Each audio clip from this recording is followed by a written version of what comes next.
नमस्कार दोस्तों, आइए सुनते हैं आज की कहानी बांझ। भाई भाभीियों ने कभी ढांढस नहीं बंधाया, उल्टा हमेशा ताने ही मारे। जेठानियां नंदिनी से कहती, कितना भी इलाज करवा ले तुझे कभी बच्चे ना होंगे, देख लियो बांझ है तू। नंदिनी अकेले में खूब रोती। खून के रिश्ते भगवान बनाता है और दोस्ती का रिश्ता हम स्वयं बनाते हैं। कई बार खून के रिश्ते इतना दिल दुखाते हैं कि इंसान न तो बर्दाश्त कर पाता है और न ही किसी से कह पाता है। ऐसे ही कुछ रिश्तों को ढो रही थी नंदिनी। ईश्वर ने उसके साथ बड़ा अन्याय किया था। विवाह के 11 वर्षों बाद भी वह मां नहीं बन पाई थी। रिश्तेदारों के ताने सुन सुनकर थक चुकी थी। भगवान से प्रार्थना, विनती, लड़ाई, कहा सुनी, रोना धोना और डॉक्टर से इलाज, सब कुछ करके हार चुकी थी। ऊपर से दोनों जेठ और जेठानियां माशा अल्लाह। उसके लिए तो उनका रिश्ता खून का रिश्ता नहीं था, लेकिन नंदिनी के पति विराज से तो खून का रिश्ता था। वे तो अपने भाई को भी सुनाते रहते थे। विराज भी हर समय बातें सुन सुनकर तनाव में रहने लगा था। बड़े भाई भाभीयों ने कभी ढांढस नहीं बंधाया, उल्टा हमेशा ताने ही मारे। जेठानियां नंदिनी से कहती, कितना भी इलाज करवा ले तुझे कभी बच्चे ना होंगे, देख लियो बांझ है तू। नंदिनी अकेले में खूब रोती। ईश्वर से नाराज होकर वह पूजा पाठ भी छोड़ बैठी।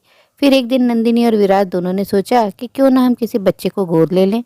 उन्होंने घर में विचार विमर्श किया। तब दोनों भाई भाभीियों के पैरों तले जमीन खिसक गई, जो कि विराज के हिस्से की जमीन जायदाद पर नजर गड़ाए बैठे थे। उन्हें लगा अब तो सब कुछ गया हाथ से। तब उन्होंने कहा, नहीं यह सही नहीं है।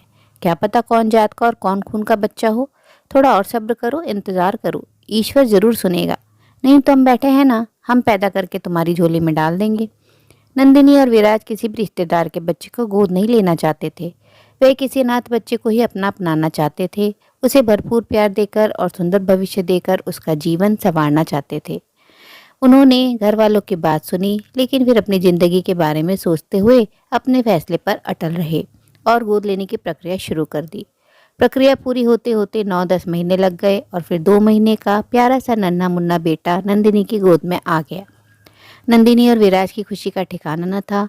नंदिनी ईश्वर की इच्छा के आगे नतमस्तक थी और ईश्वर का धन्यवाद कर रही थी। दोनों जेठानियां बच्चे को देखकर हर पल जलती कुड़ती रहती थी। वे ना तो उसके पालन पोषण में नंदिनी का साथ देती थी और ना ही बच्चे के कभी बीमार होने पर नंदिनी को किसी काम को ना करने की छूट देती।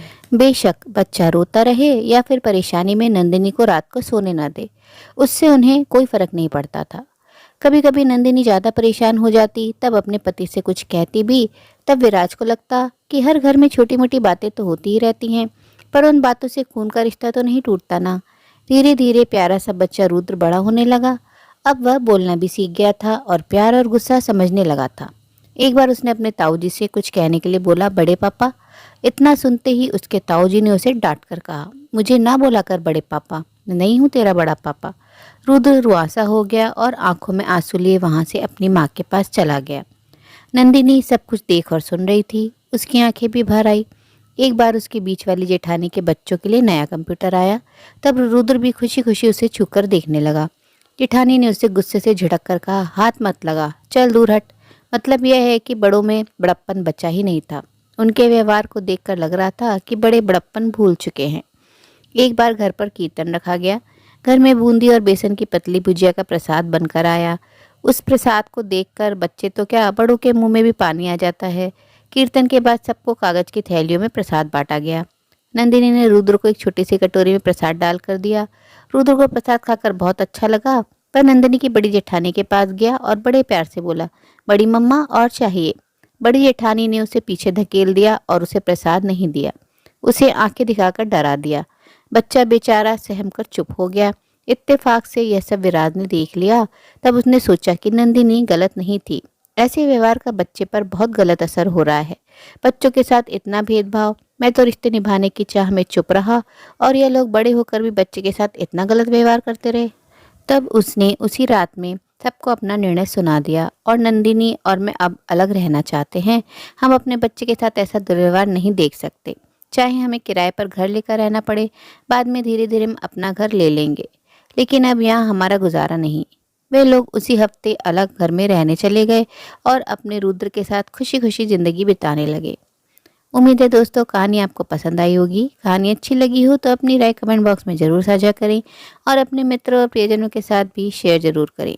दोस्तों आपसे अनुरोध है, अगर आप चैनल पर नए हैं तो ऐसे ही नई नई जीवन से जुड़ी कहानियाँ सुनते रहने के लिए चैनल को सब्सक्राइब ज़रूर करें। कहानी अंत तक सुनने के लिए आप सभी का दिल से बहुत बहुत शुक्रिया। तो फिर मिलते हैं अगली कहानी में। तब तक के लिए आप लोग अपना ध्यान रखिए, खुश रहिए, ऐसे ही कहानियाँ सुनते रहिए।